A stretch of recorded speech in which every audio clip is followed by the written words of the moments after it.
tratado internacional, ¿cómo nosotros sabemos si tiene aplicación en el territorio paraguayo? Cuando ese tratado ha sido aprobado y ratificado por Paraguay, entonces podemos utilizar en los casos paraguayos. Y en relación al tiempo, se refiere a la temporalidad o digamos al tiempo en el cual una ley se aplica. Desde que se publica la ley hasta que se deroga transcurre un tiempo que muchas veces no se puede establecer al momento de la creación. Esta ley va a estar vigente durante X años, ¿verdad? Es muy difícil eso porque se la crea para el futuro, ¿verdad? Ya vimos nosotros que ese también es un principio constitucional, que las leyes se crean para el futuro y no para el pasado. Entonces, cuando hablamos del tiempo, hablamos de la temporalidad de la ley. ¿Qué es lo que hace que una ley no se pueda aplicar en adelante? Que esa ley haya sido derogada, es decir, dejada sin efecto. Eso hace que la ley deje de tener aplicación en relación al tiempo. Y en relación al territorio, si es una ley extranjera que no aplica en nuestro país porque no ha sido aprobado por un tratado que esté vigente en nuestro país. Eso como principio general para tener en cuenta y entrar al desarrollo de la clase. Eso está en este primer punto que hablamos de las aclaraciones y generalidades, ¿verdad? El principio de territorialidad, como le había dicho, sostiene que las leyes deben regir en el territorio del cual emanan o del cual surgen. Y esto es así por el principio de soberanía, que cada país tiene la posibilidad o la potestad de poder elaborar sus propias leyes que al final van a servir para regir dentro de su territorio. En relación a lo que es al tiempo, como les digo, también se llama como ámbito espacial de validez, es decir, tiene una relación directa con el tiempo que vuelvo a decir, podemos decir, desde el momento en que la legislación se publica hasta que se deroga, transcurre un tiempo y eso es el periodo en el cual esa ley puede ser aplicable dentro de ese país. Bueno, hay una regla en materia de territorialidad que es, hay una regla y hay una excepción. ¿Cuál es la regla? La regla es en materia de territorialidad que todas las leyes van a ser aplicadas en el territorio del cual surgen o en el cual fueron elaboradas. Este principio tiene su excepción en todos los países. Cuando hablamos, por ejemplo, de las embajadas. ¿Por qué? Porque las embajadas que están en la mayoría de los países significa que dentro del territorio donde tiene asiento esa embajada, va a regir la ley de ese territorio. Vamos a suponer ustedes van a hacer un trámite en la embajada americana. Entonces ustedes van a someterse a la legislación americana para los trámites que tengan que hacer e inclusive para el comportamiento y todo lo que ustedes hagan dentro de la embajada se rigen por la legislación de ese país y eso está contemplado también dentro del principio de territorialidad porque significa una extensión del territorio a esa embajada puntual. Esa es la única excepción. Fuera de eso, en todo el territorio, ejemplo de Paraguay, rige la legislación paraguaya. Y cuando hablamos de territorio, hablamos de que no es solamente el territorio, espacio físico, tierra, sino también aire y agua. Por eso es que por este principio de territorialidad es de que ahí también se relaciona mucho con el derecho internacional. ¿Por qué? Porque la extensión de este territorio también rige para los acontecimientos que ocurren dentro de una aeronave, por ejemplo, de un avión o dentro de un barco que tiene la bandera que le identifica al país del cual es origen esa aeronave o ese barco o ese buque. Bien, Es muy común actualmente, ¿verdad?, que las personas nos movilizamos de un país a otro, de un lugar a otro, ¿verdad? Y entonces se producen relaciones jurídicas entre habitantes de diferentes países. Y por eso los países, y Paraguay tiene también un sistema de legislación que regula estas leyes extranjeras que pueden eventualmente tener algún conflicto cuando tengan que ser aplicadas en Paraguay. Como les había mencionado, estos conflictos o estas situaciones son estudiadas por el derecho internacional privado, que indica cuál es la ley o cuál es la norma que debe ser aplicada. Hay capítulos en el Código Civil paraguayo que regula esta aplicación de leyes extranjeras en el país cuando se dan determinadas casuísticas. Lo que quiero que hasta ahora ustedes entiendan es los dos principios, el principio de territorialidad y el principio de temporalidad. Vuelvo a repetir, principio de territorialidad quiere decir que las leyes son obligatorias en todo el territorio del cual esa ley surgió y por lo tanto tiene aplicación dentro de ese territorio del cual surgió esa ley. ¿Cuál es el fundamento de ese principio de territorialidad? El fundamento es la soberanía. Por la soberanía que nosotros tenemos reconocida en la Constitución Nacional, es que prima este principio de elaboración de propias leyes y la autonomía de poder aplicar esas leyes en el territorio, en este caso paraguayo. Y el de temporalidad, que les vuelvo a decir una vez más, verá que se relaciona con el tiempo o la vigencia en que se aplica una ley. Y que técnicamente podemos decir que una ley deja de ser aplicable en el tiempo cuando se deroga la ley. Y recordar nuevamente, no me voy a recordar, les voy a preguntar, ¿cuántos tipos de derogación existen o cuántos tipos de derogación nosotros estudiamos? Eran 4. A ver, ¿quién se acuerdan los tipos de derogación de ley?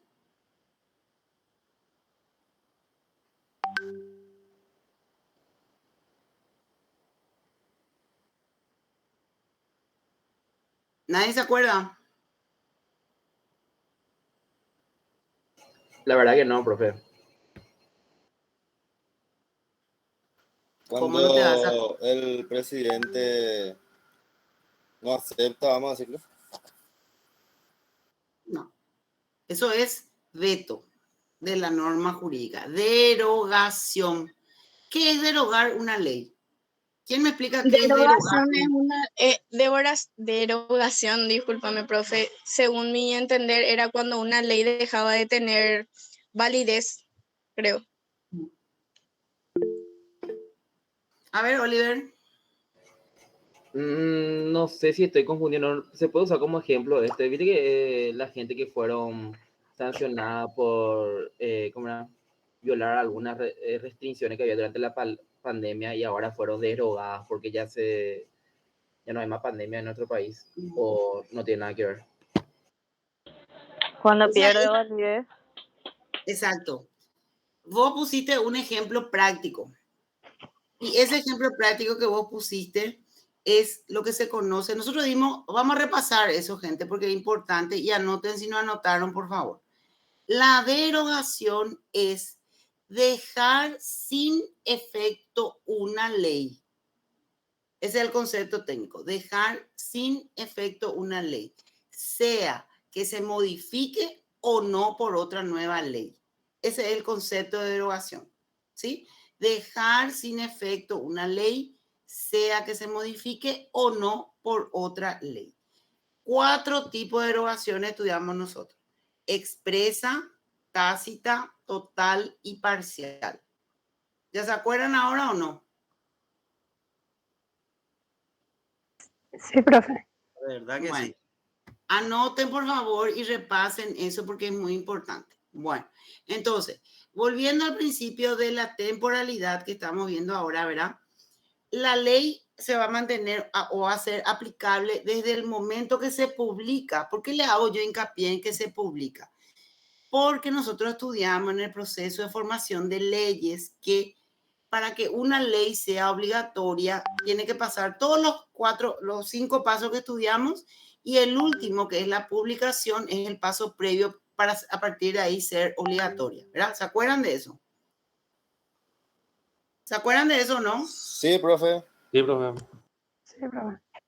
Bueno, entonces, desde que se publica, ¿hasta cuándo rige el principio de temporalidad?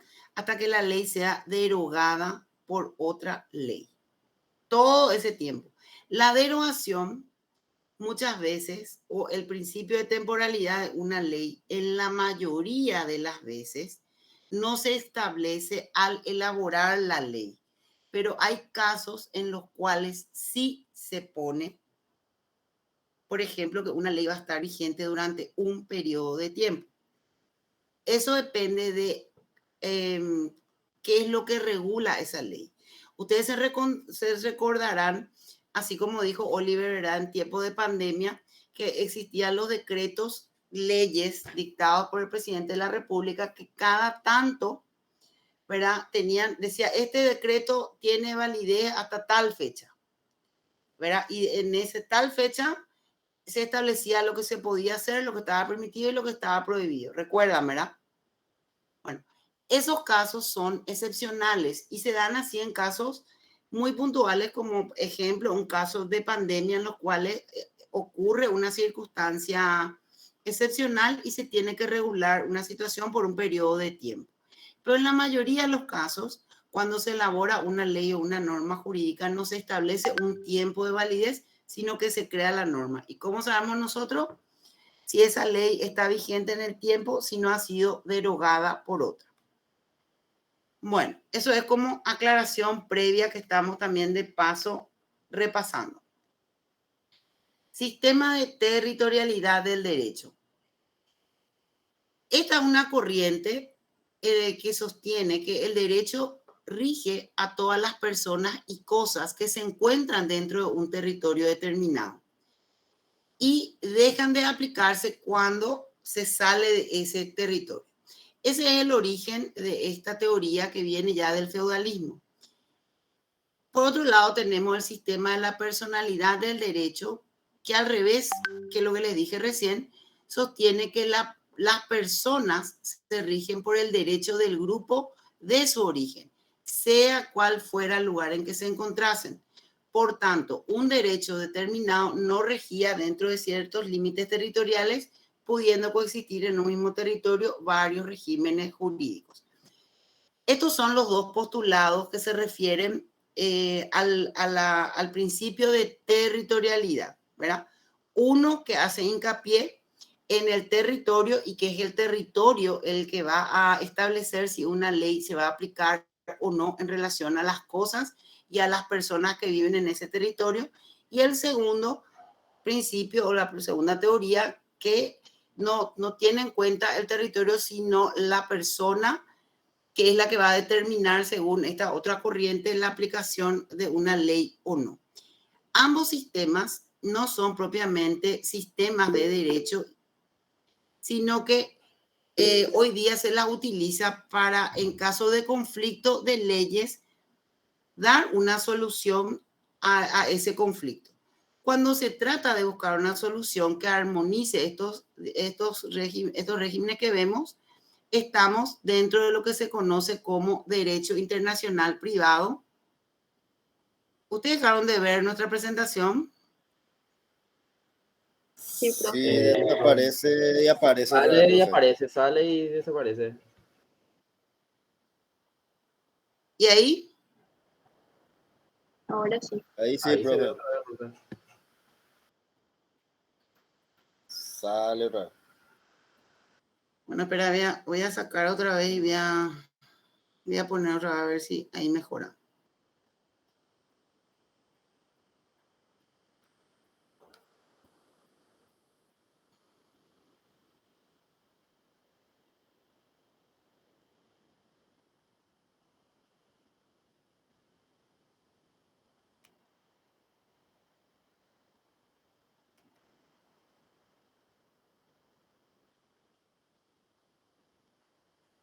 Ahí sí, ¿verdad? Ahí sí, profe. Ya se ve. Sí, profe, ahí.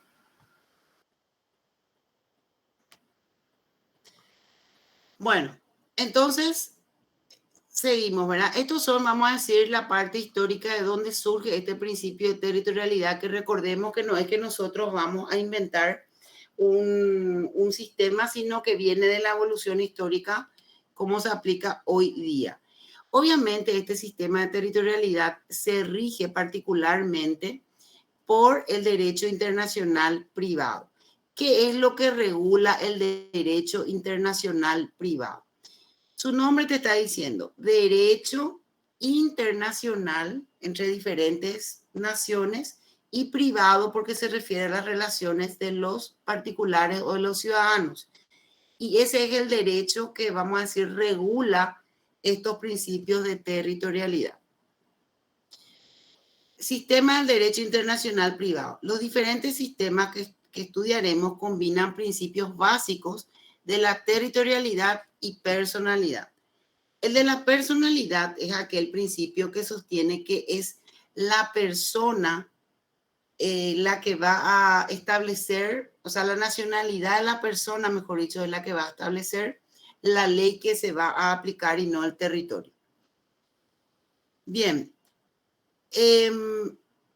Dentro de esta parte histórica tenemos el sistema de los estatutos que tiene su origen en Italia en el siglo XIII.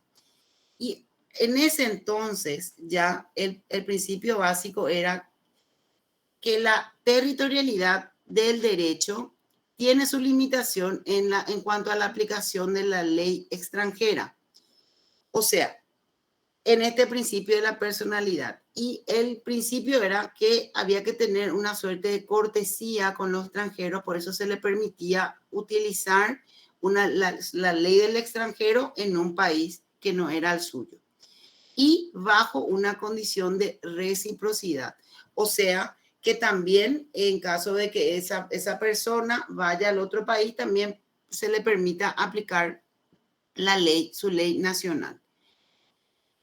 Siempre que no haya guerra entre ambos estados. ¿En qué caso se aplicaba este sistema de estatutos? En los estatutos reales concernientes a las cosas, solo se aplicaban en el territorio en que habían sido dictados. Estatutos personales referentes a las personas que hacen a circunstancias de los atributos de la persona, que es, por ejemplo, capacidad, estado civil. Y el tercero es estatutos mixtos, que son aquellos que mezclan lo referente a las personas y a las cosas. Van entonces siendo intercalados. Luego tenemos el sistema de la nacionalidad del derecho, que nació a mediados del siglo XIX y adopta como principio básico el personalista y sostiene que la ley nacional debe seguir a la persona donde quiera que vaya. Pero este es un principio que no es absoluto y sus excepciones son, primero, que el derecho extranjero no se aplica cuando se opone a leyes de orden público. Segundo, la forma de los actos jurídicos deben regirse por la ley del lugar donde se celebra. Y tercero, los efectos de los contratos deben regirse por la ley expresa o tácitamente aceptada por los interesados, que es el principio de la autonomía de la voluntad. Entonces, de esto que dijimos recién, muchos de estos principios adopta nuestro Código Civil en cuanto a regular relaciones que se realizan con extranjeros en respecto a sus cosas o respecto mismo a las personas. Ustedes van a dar esto a profundidad también cuando den una materia que se llama Derecho Internacional Privado, justamente. Sistema de la Comunidad del Derecho. El jurista alemán Savigny fue el creador de este sistema y sostiene que en caso de conflicto de leyes debe aplicarse la ley más conforme con la naturaleza de la relación jurídica, prescindiendo que sea nacional o extranjero. Y la excepción son las leyes de orden público en las cuales debe aplicarse la ley territorial. Cuando se refiere a leyes de orden público son aquellas que afectan al Estado. Entonces, si va a afectar intereses estatales, se tiene que aplicar la ley nacional, no se permite ninguna excepción. El fundamento de este sistema radica en la existencia de una comunidad de derecho entre diversos pueblos. Es decir, que existen varias personas de diferentes nacionalidades que pueden estar viviendo en un mismo territorio. Y esas personas pueden tener relaciones jurídicas en ese territorio y tiene que haber una legislación que establezca cómo va a ser la regulación jurídica entre ellos. Y este es el origen de lo que se conoce como esta vida jurídica internacional o la relación de derecho privado internacional o derecho internacional privado, ¿verdad? Savigny sostiene que lo primero que debe hacerse es establecer el asiento legal de la relación jurídica, es decir, dónde esa relación jurídica va a producir sus efectos. Una vez determinado ese asiento legal, se debe conocer cuáles son las leyes que pueden entrar en conflicto y que se debe de considerar para solucionar. Y él da las claves. Tratándose de personas, aunque sean personas de nacionalidades, por ejemplo, un paraguayo con un extranjero, ¿cuál va a ser la ley por qué ley se va a regir la relación jurídica? Por la relación del domicilio que ellos tengan. Si viven en Paraguay, se va a aplicar la ley del Paraguay. Tratándose de cosas, será el lugar donde ésta se encuentre. Por ejemplo, si un paraguayo quiere comprar un inmueble o qué sé yo, un inmueble en el extranjero, póngale, quiere comprar un inmueble en el Brasil, entonces como el inmueble se encuentra no en territorio paraguayo, lo que va a regir es dónde se encuentra ese inmueble para saber qué legislación aplicar. Entonces en ese caso se va a aplicar la ley brasilera, aunque sea un paraguayo uno de los actores de esa relación jurídica. Y si son actos, será el lugar donde se celebra. Estas son las reglas que establece Savigny como el sistema de la comunidad de derecho y que sirven de base para la mayoría de las legislaciones para regular este sistema de comunidad de derecho. ¿Y por qué se llama sistema de comunidad de derecho? Porque importa o trae aparejada la posibilidad de que haya relaciones jurídicas entre ciudadanos, un nacional y un extranjero. En ese caso, la solución que se propone es que se rija por la ley del domicilio. Segundo, si tratándose de cosas, si el objeto de la relación jurídica va a ser una cosa, como les puse el ejemplo de la venta de un inmueble o la compra de un inmueble, la ley que se va a aplicar es la ley donde ese inmueble, o sea, en el ejemplo, ¿verdad? Donde ese inmueble esté constituido o esté construido, y si son actos del lugar donde ese acto se va a celebrar. Nosotros vemos en la práctica que existen muchas relaciones jurídicas que se dan entre nacionales y extranjeros, o sea, entre paraguayos y extranjeros, relaciones en el marco jurídico, ¿verdad? Que puede ser respecto a las personas, respecto a las cosas o respecto a actos. Y eso es lo que, vamos a decir, de dónde viene esta solución que tenemos hoy. Viene de Savigny, quien fue quien dio estas pautas para poder regular este tipo de relaciones entre extranjeros y nacionales. Sí, María Victoria. Profe, en relación al derecho a la comunidad, yo quiero preguntar, por ejemplo, si una pareja, así como usted da el ejemplo de un nacional y un extranjero, y contraen matrimonio en el país, y esa relación o ese matrimonio es válido solamente para el país donde se realizó, profe, ¿verdad? ¿O no es así? No. Es válido también en los otros países y siempre hay que hacer una suerte de validación seguramente, ¿verdad? En el país extranjero. Oliver. Profe, qué raro, yo tenía entendido que, por ejemplo, en separación, ¿verdad? Cuando un matrimonio se quiere divorciar, el tema siempre le rige dónde fue el casamiento del país. Ellos seguían por eso, si no me equivoco, ¿verdad? O en caso de que son extranjeros, por ejemplo. Sí, claro, vos tenés que, a ver, para que se valide, estamos hablando de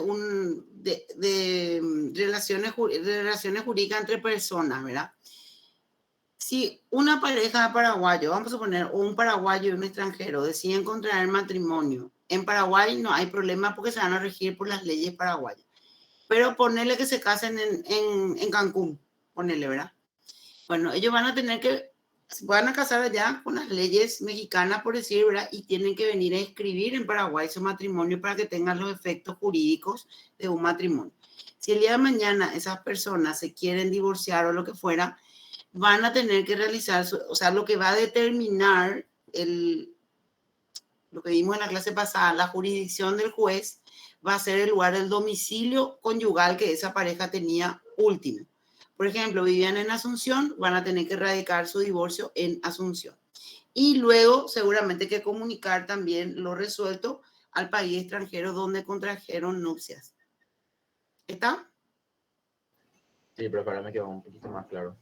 Bueno, ¿cómo funciona entonces, Miguel? ¿Sí?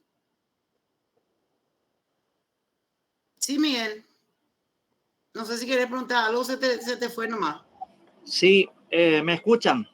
Sí.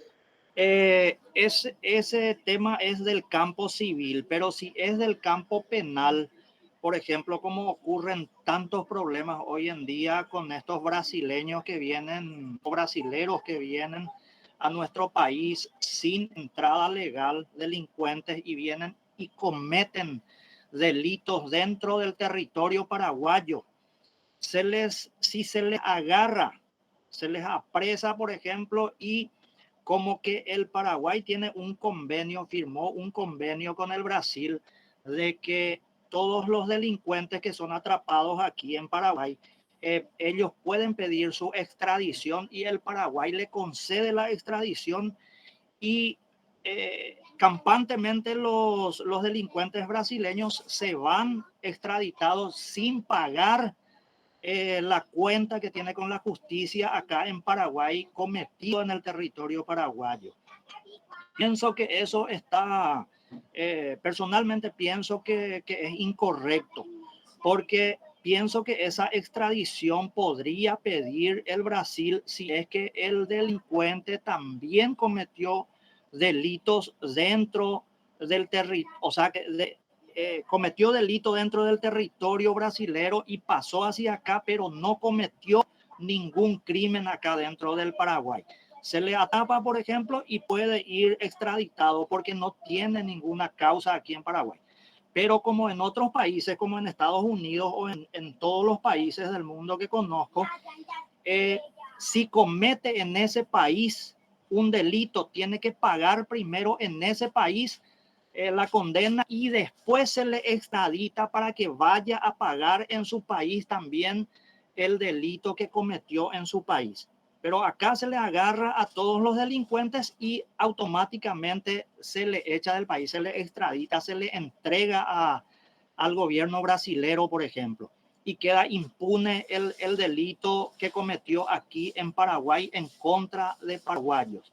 Eso nomás lo que le quería preguntar, si por qué ocurre todo eso, no sé, yo no comprendo, porque tendrían que pagar primero acá su cuenta y después se le extradita en el caso penal.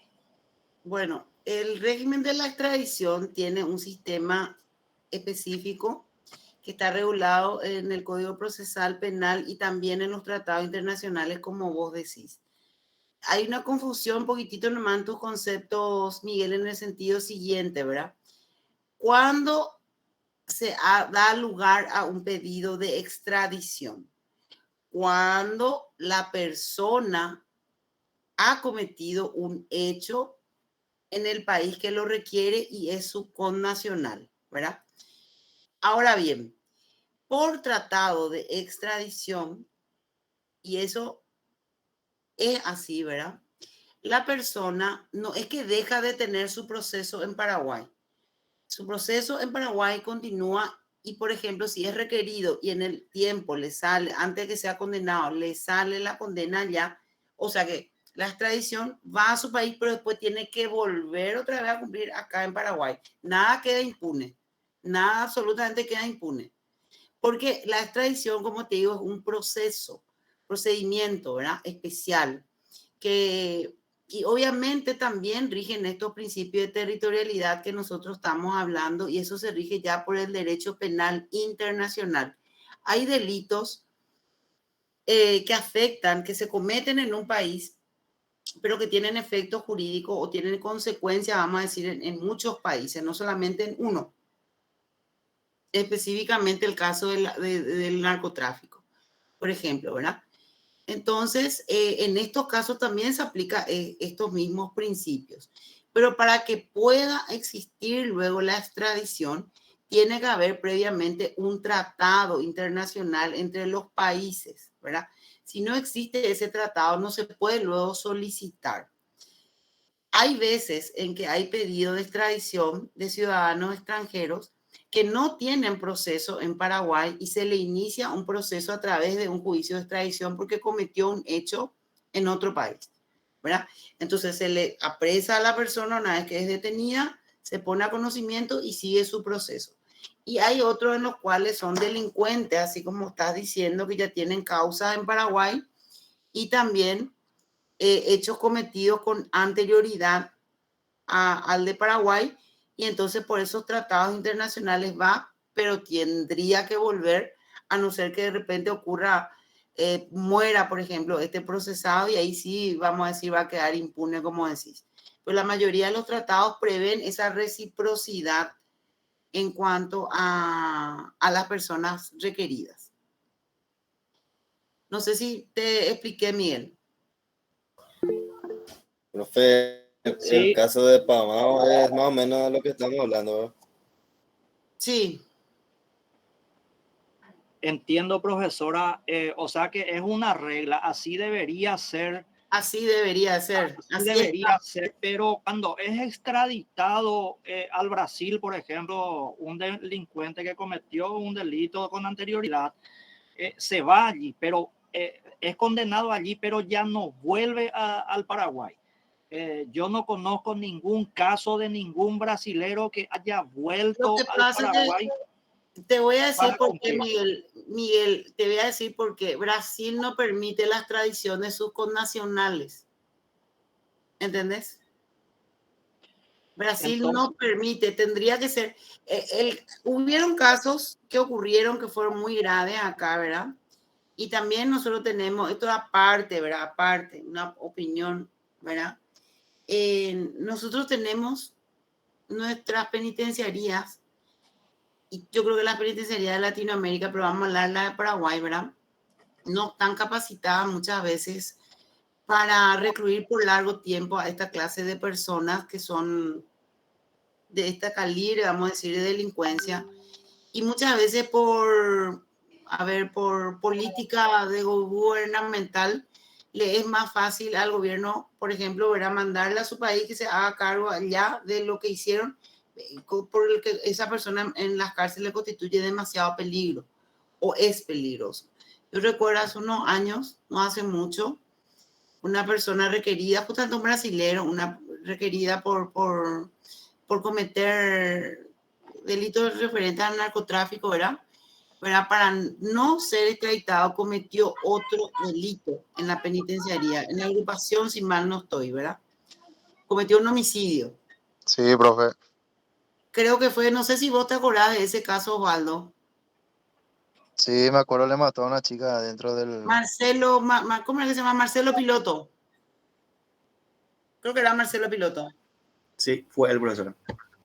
Bueno, ¿verdad? Y porque un proceso de extradición de ese tipo de gente, acá, o sea, yo le voy a decir que ambos gobiernos se hacen cargo del traslado de este tipo de delincuentes, porque tienen que custodiar hasta la frontera y después el otro país tiene que venir a la frontera y llevarle a su país y hacerse cargo que cumplan. Generalmente, o sea, para aclararte nomás, Miguel, si mal no estoy, Brasil no permite la extradición de sus connacionales a países extranjeros. Y nosotros sí le extraditamos a paraguayos o a extranjeros y brasileños, ni qué decir, ¿verdad? Y ideal sería que cumplan primero acá, ¿verdad? Pero de repente sabe también que se tiene en cuenta la cantidad, por ejemplo, las penas, ¿verdad? De repente las penas por los hechos que cometieron en otros países es mucho más elevado que acá. Eso también se valora para enviarle, por decirte, ¿verdad? Pero hay que ver cada caso es particular.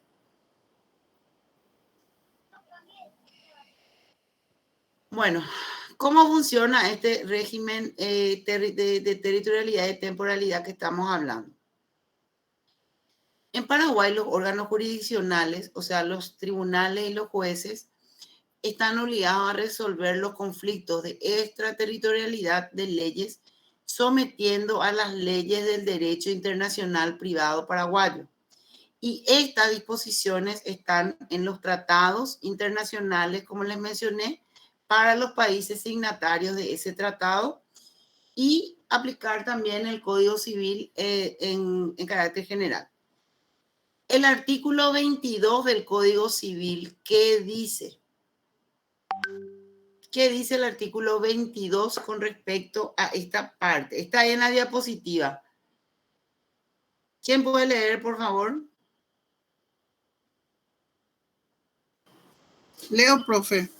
Adelante. Los jueces y tribunales aplicarán de oficio las leyes extranjeras, siempre que no se opongan a las instituciones políticas, leyes de orden público, la moral y las buenas costumbres, sin perjuicio de que las partes puedan alegar y probar la existencia y contenido de ellas.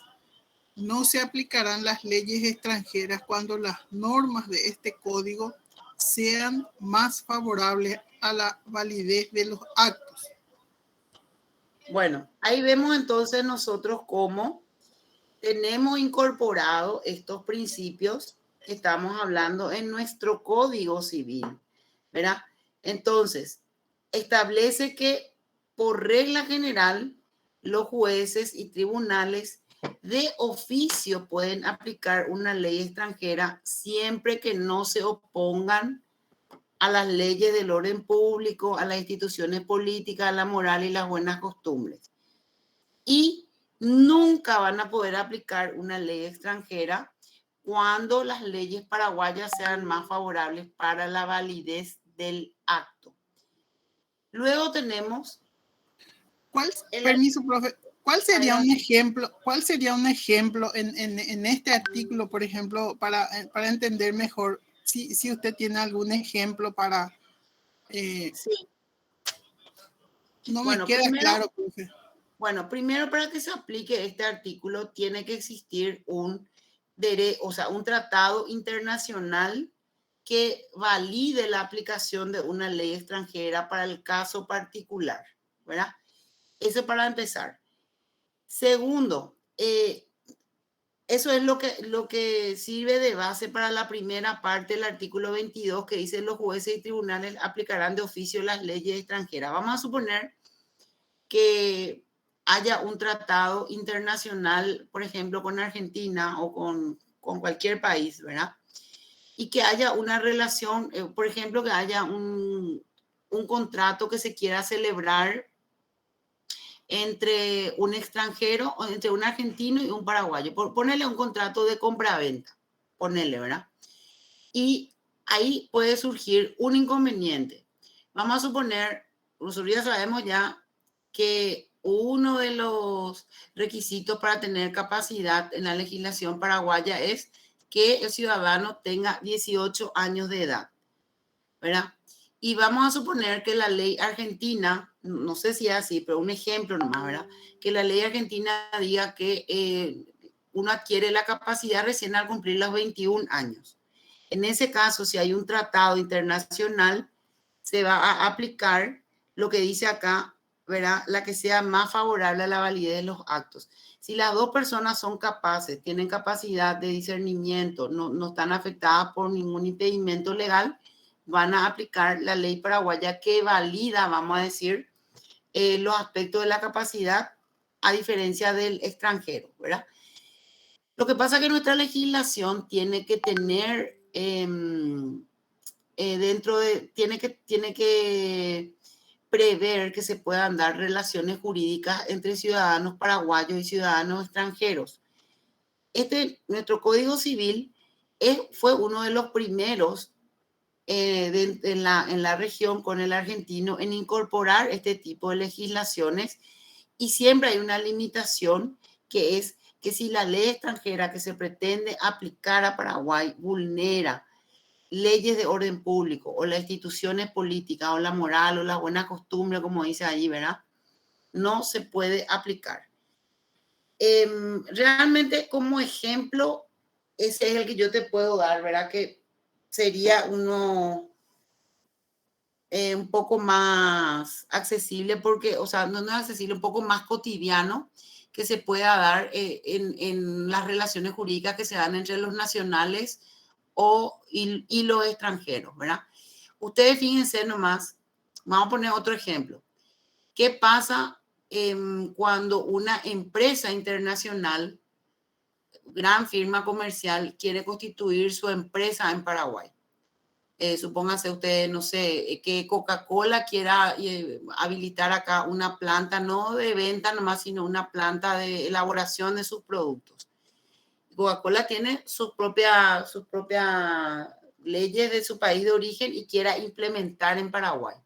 Es una relación jurídica privada que se va a dar, pero que va a tener efectos jurídicos en Paraguay, porque va a tener que contratar, por ejemplo, personal paraguayo, va a tener que tener su oficina o su fábrica en territorio paraguayo, y para ese tipo de situaciones es lo que se habilita, vamos a decir, este tipo de legislación, para ir conjugando la legislación extranjera con la nacional, y siempre por la última parte del artículo 22 vemos nosotros que va a primar la legislación paraguaya cuando establece, ¿verdad?, que si no se aplica la ley extranjera cuando las normas de este código sean más favorables para la validez de los actos.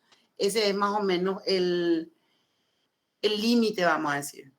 No sé si te llegué a explicar, María Victoria.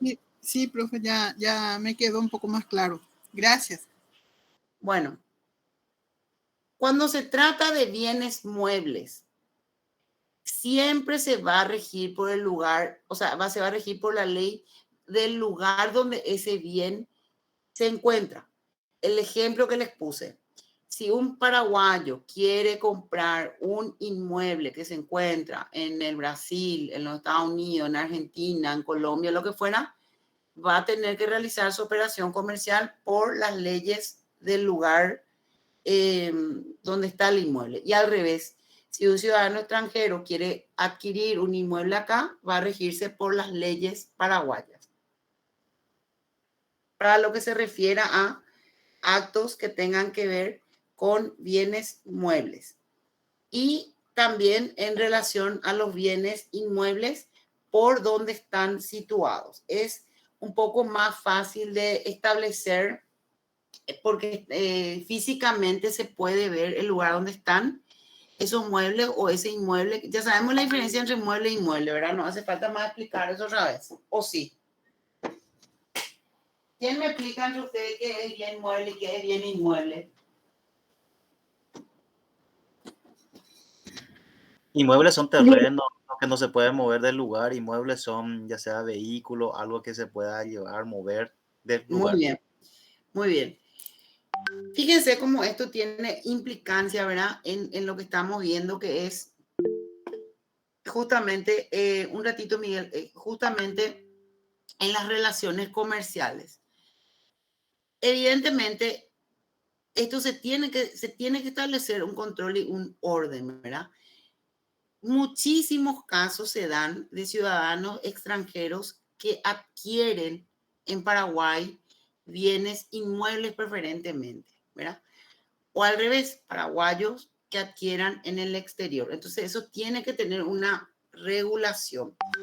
Un ratito nomás, Oliver, antes de darte la palabra, quiero mirar algo.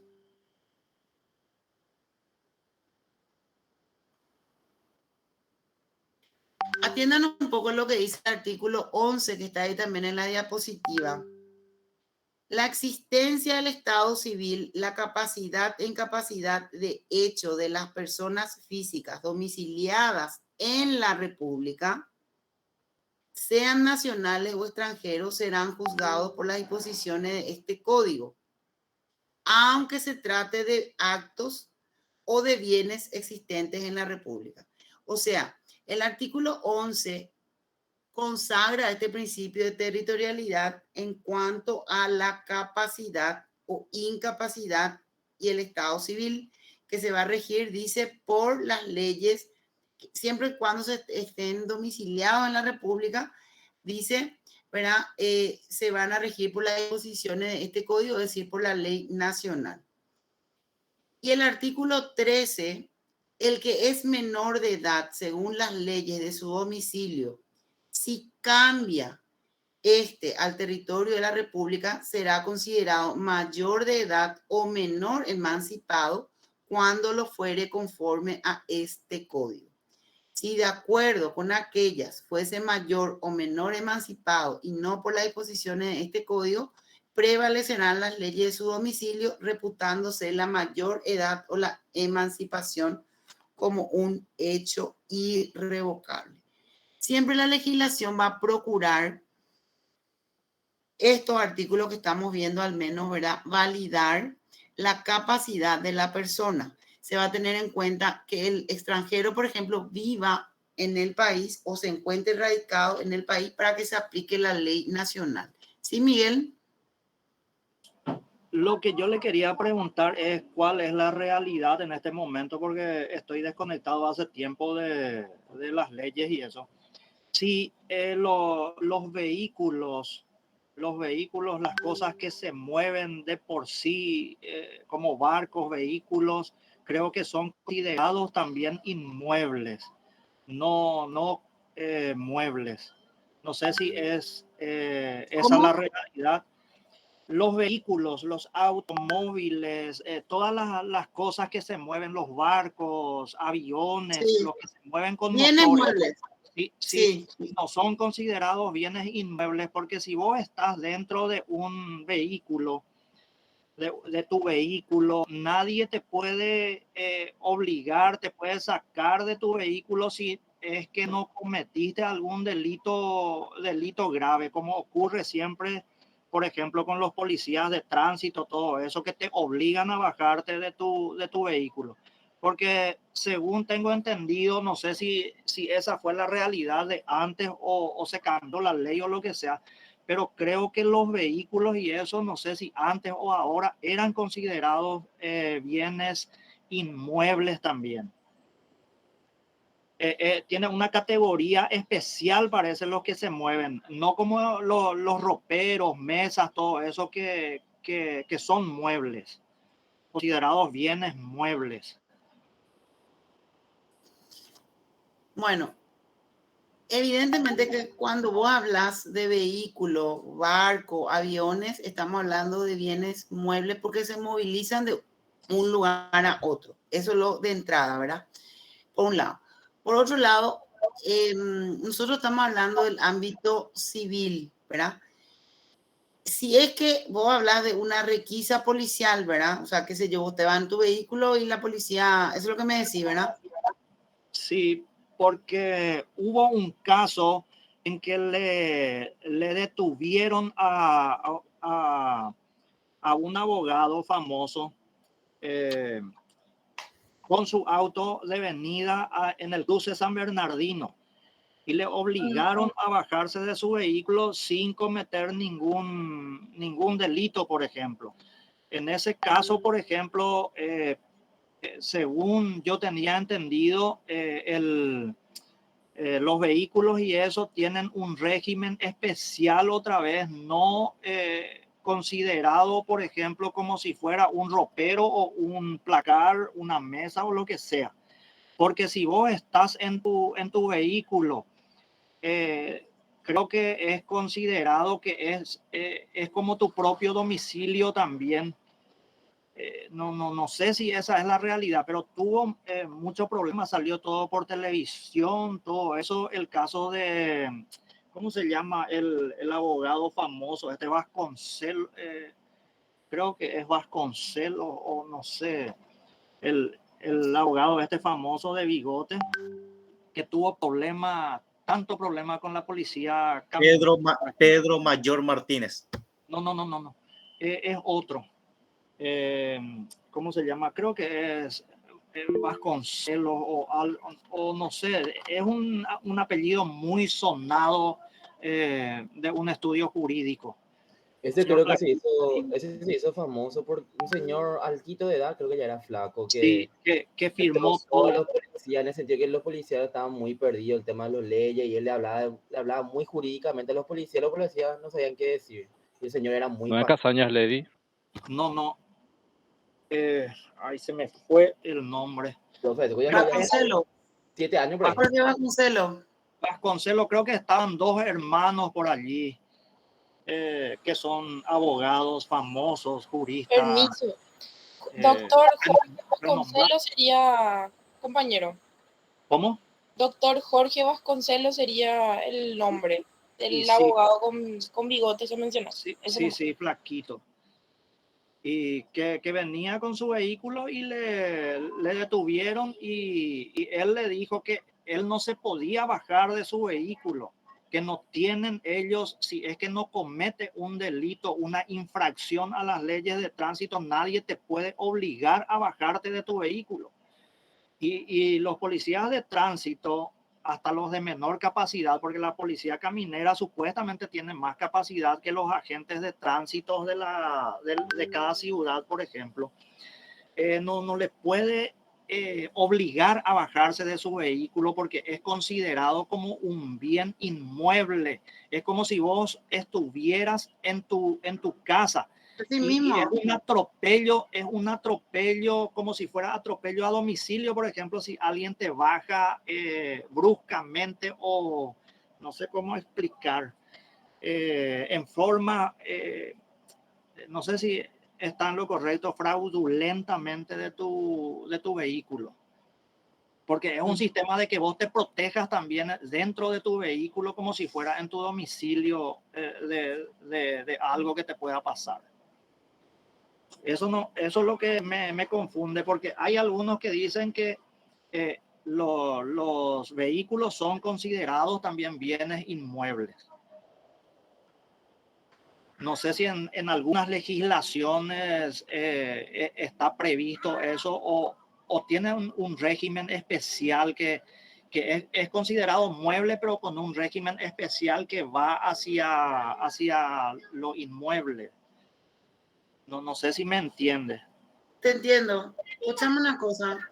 El vehículo, al igual que el domicilio, es considerado propiedad privada.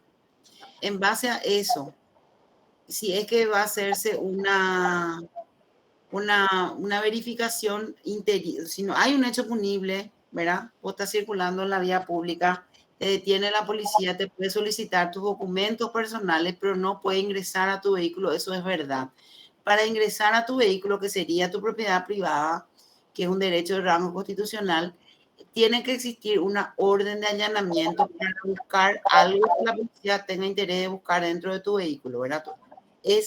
Por más que sea un bien mueble, el vehículo es sinónimo de una propiedad privada, ¿verdad? Eso para aclararte. Ahora bien, el caso particular de que estás comentando, la verdad que desconozco, pero en principio te puedo responder eso, que es un derecho a la propiedad y eso es lo que la Constitución luego protege, y para poder acceder a esa propiedad privada se tiene que tener una orden de un juez que autorice esa diligencia. ¿Sí, Oliver?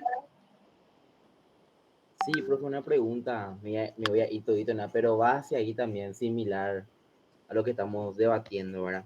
Nunca me puse a indagar también, ¿verdad? Pero ahora ya que aprovecho y pregunto nomás ya, un tema muy polémico que siempre se debate, el tema de cuando las parejas tienen relación sexual dentro de su vehículo.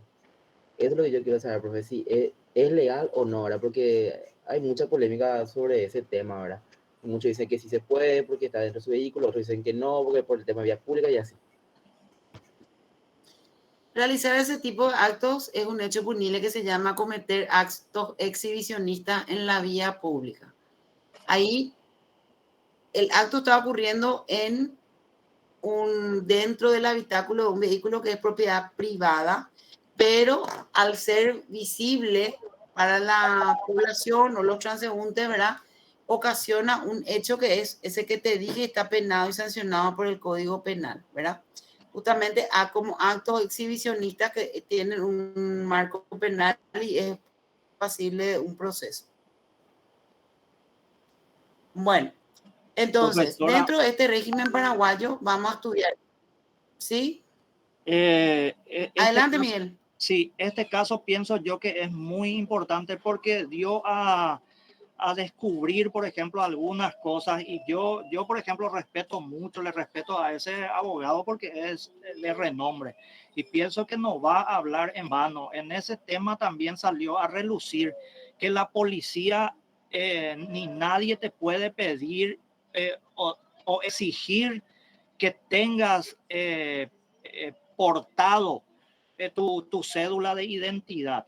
Vos cuando te pide un policía o una autoridad tu documento, le podés decir el número si no tenés portado por vos y ellos tienen que averiguar eso y por eso ellos no te pueden detener o no te pueden crear problemas porque el sistema está ya todo digitalizado, todo eso y ya tienen todos los datos de las personas y ellos pueden comprobar fácilmente por el sistema API o AFIS, no sé cómo se llama, el que tiene la policía y eso.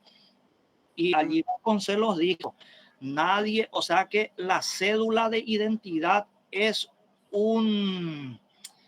¿cómo se dice? Una cosa que se le da a la persona, un beneficio que se da a la como si fuera un beneficio que se le da a la persona, pero no es una obligación portar el documento. Vos podés decir tu número de cédula, todo eso, y la policía, la autoridad no te puede detener por no portar tu cédula de identidad. Salvo caso que haya una orden judicial que así lo diga y que sea firmado por un juez competente. Y en todos los casos que yo veo que se le aprende a las personas, por ejemplo, la policía, ni nadie, ni los fiscales tienen una orden judicial que le muestre al detenido que tiene esa orden judicial. Eso también lo que yo veo que nunca se cumple, porque en nuestra ley están obligados a exhibir, dice, al detenido la orden judicial y el motivo del por qué está siendo detenido, salvo caso que sea en flagrante delito. Y allí salió a relucir esas dos cosas, porque Vasconcelos dijo que es así como si fuera un honor que se te dé la cédula, que es un derecho, no sé, algo así era que dijo, pero que no es una obligación que vos tengas portado por vos tu cédula de identidad. Con la tecnología que ya tenemos ahora, porque ellos pueden comprobar los datos que vos le das con el sistema que ellos tienen, con la foto. Mira, yo te voy a decir algo para resumirte y para continuar con el desarrollo de la clase. 3 cosas te voy a decir. 1, la cédula de identidad es un derecho del ciudadano paraguayo que le identifica. Nosotros vimos eso como dentro de lo que desarrollamos nosotros como atributo de la personalidad, ¿verdad? La cédula de identidad que se refiere al estado de la persona, donde se identifica su nombre, su número de cédula y su condición, ¿verdad? Si es casado, soltero, divorciado, viudo, etcétera, ¿verdad?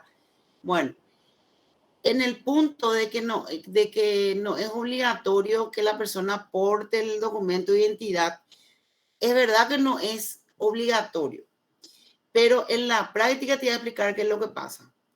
En la práctica, vamos a suponer, si una persona de bien no tiene ningún antecedente, se topan una barrera policial y no tiene su documento de identidad, no es causal para que la policía le detenga, es verdad. Y si le da de buena fe su número de cédula y su número de cédula le corresponde y se verifica en el sistema que no tiene ninguna orden de captura, la policía tiene que dejarle circular a ese ciudadano, evidentemente.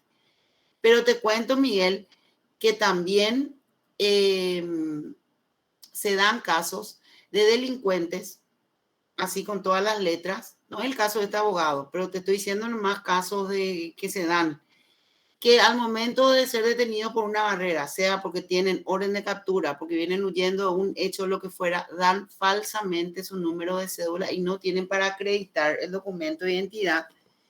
Es una actitud que la policía puede considerar como sospechosa y llevarle a sacar su huella dactilar para verificar si le corresponde a ese número que da.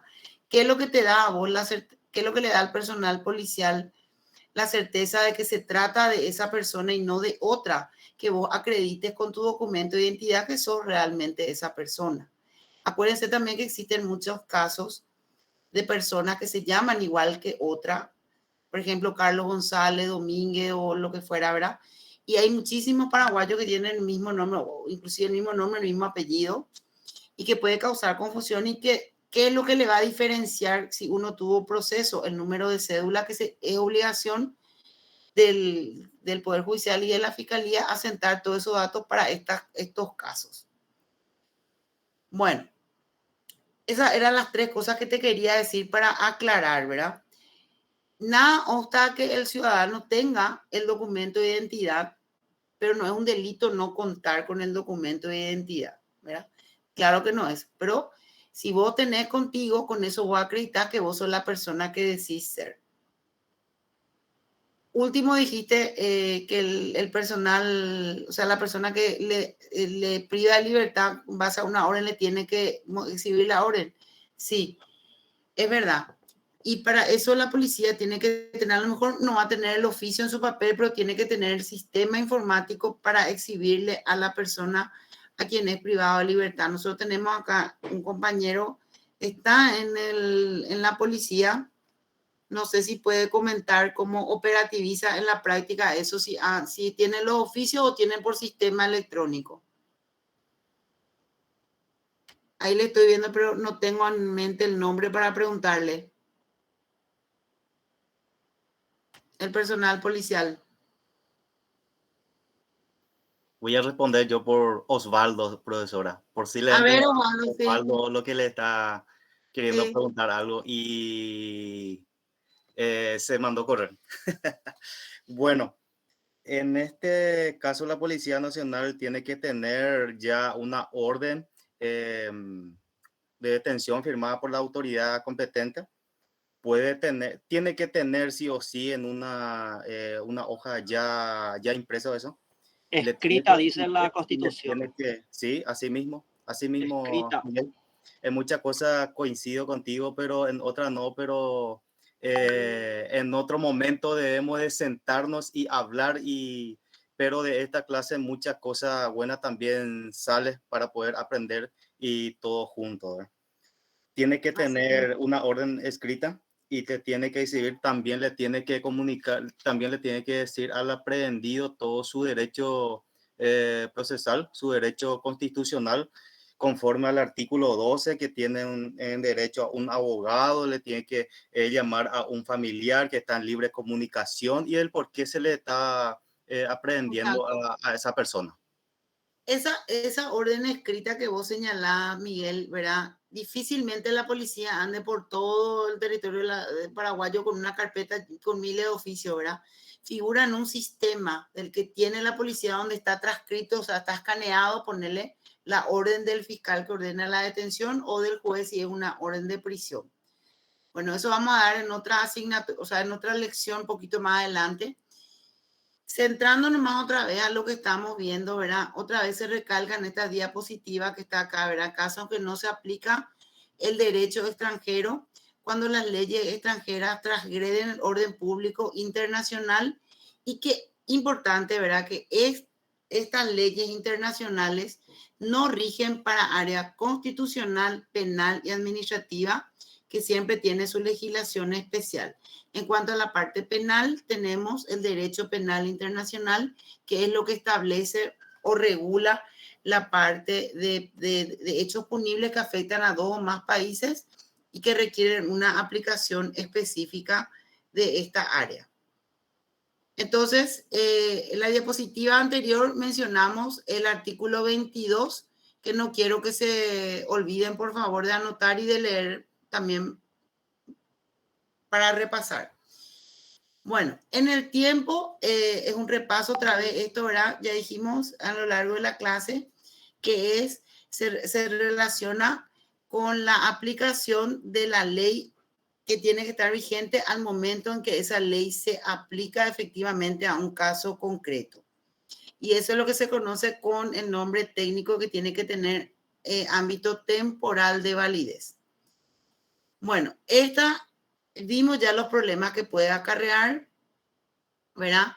Uno de ellos es cuando se pretenda aplicar una ley que ha sido derogada o una ley que se promulgó y publicó con fecha posterior al hecho, ¿verdad?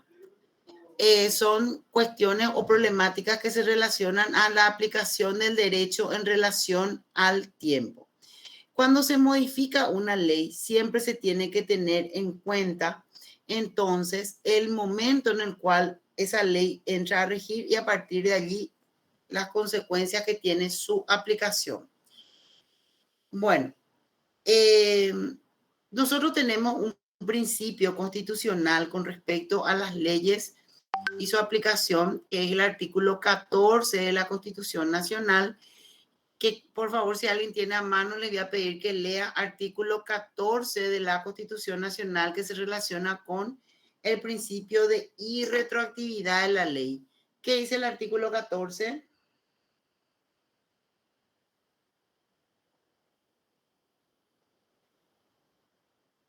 Artículo 14 de la Constitución Nacional.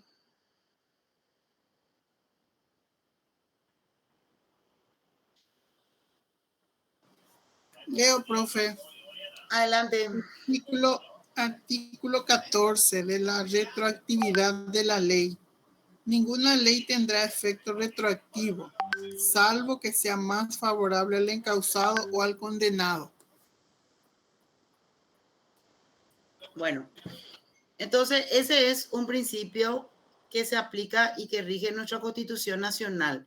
Las leyes no se aplican, ¿cómo dijiste? Retroactiva. No se aplican en forma retroactiva, es decir, una ley que se publicó hoy no puede aplicarse para casos del pasado, excepto cuando sea más beneficioso para el reo o encausado. Esa es la única excepción que da nuestro código con respecto entonces a esta situación de la aplicación de la ley en relación al tiempo.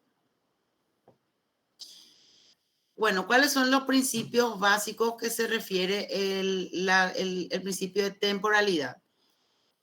Tiene que ver con el principio de retroactividad, que sostiene que las leyes no solo tienen que regular el futuro, sino también el pasado. Profe, te escuchamos todo cortado.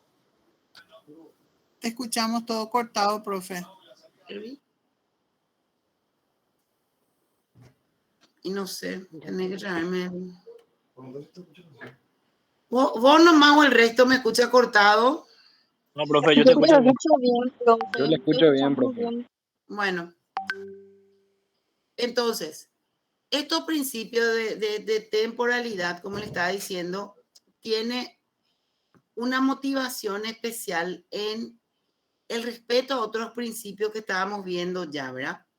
Primero, no se puede aplicar una ley que se entra en vigencia en el 2022 a un hecho que ocurrió, en ejemplo, o a una circunstancia que existió en el 2015. ¿Por qué? Porque por el principio justamente por el principio de temporalidad de la ley, en el 2015 había una ley que regulaba esa situación y esa es la ley que se debería de aplicar. El principio, entonces, son dos principios contrapuestos, retroactividad e irretroactividad. El de retroactividad sostiene al revés del de irretroactividad. El de retroactividad dice que sí se puede aplicar una ley que se aprueba hoy a una circunstancia del pasado. Por ejemplo, para casos de mayoría de edad o para casos que afectan a la seguridad jurídica. O sea, circunstancias especiales como esta. Y el de irretroactividad, que es el principio que nosotros tenemos consagrado en nuestra Constitución, establece que nunca se puede aplicar una ley nueva para un caso ocurrido en el pasado, salvo lo que dice nuestra Constitución, que sea más favorable al reo o encausado, ¿verdad? Este es el principio que a mí me interesa que ustedes sepan en cuanto a lo que es la temporalidad de la ley. El artículo 14 de la Constitución Nacional, que es lo que nosotros o nuestro sistema consagra. Y el régimen paraguayo es justamente esto que estamos viendo, ¿verdad? Nosotros nos regimos por la regla de la irretroactividad.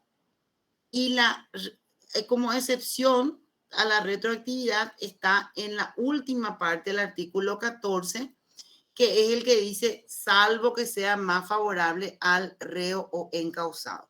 Y en el Código Civil, esta circunstancia está establecido en el artículo 2 del Código Civil. ¿Qué dice el artículo 2? Si alguien puede leer y con eso terminamos nuestra clase. Artículo 2 del Código Civil. ¿Qué dice? Las leyes disponen para el futuro, no tienen efecto retroactivo, ni pueden alterar los derechos adquiridos. Sí. Las leyes nuevas deben ser aplicadas a los hechos anteriores solamente cuando priven a las personas de meros derechos en expectativa o de facultades que le eran propias y no hubiesen ejercido. Las leyes nuevas no pueden invalidar o alterar los hechos cumplidos ni los hechos producidos bajo el imperio de las antiguas leyes. Bueno, ahí vemos nosotros, ¿verdad?, que este principio de territorialidad tiene relación también con otro principio que es el principio de seguridad jurídica. ¿Y qué es lo que es la seguridad jurídica? Que la legislación que se utilizó o que se aplicó para dar solución a tu caso particular es la ley que estaba vigente al tiempo de ocurrir el hecho y que no va a existir con posterioridad una ley que te prive de ese derecho que te fue concedido en base a una legislación. Ese es un principio, que es el de la seguridad jurídica.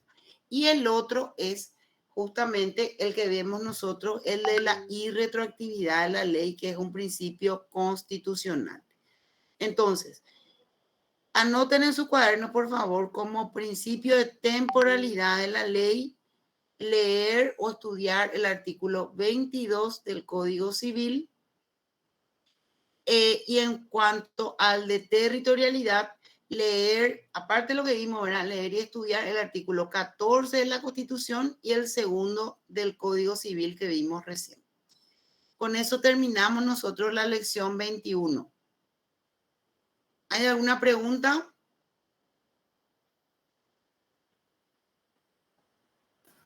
No, todo muy claro. Bueno, que tengan buen resto de jornada. Gracias. Gracias, profe. Hasta luego. Hasta luego.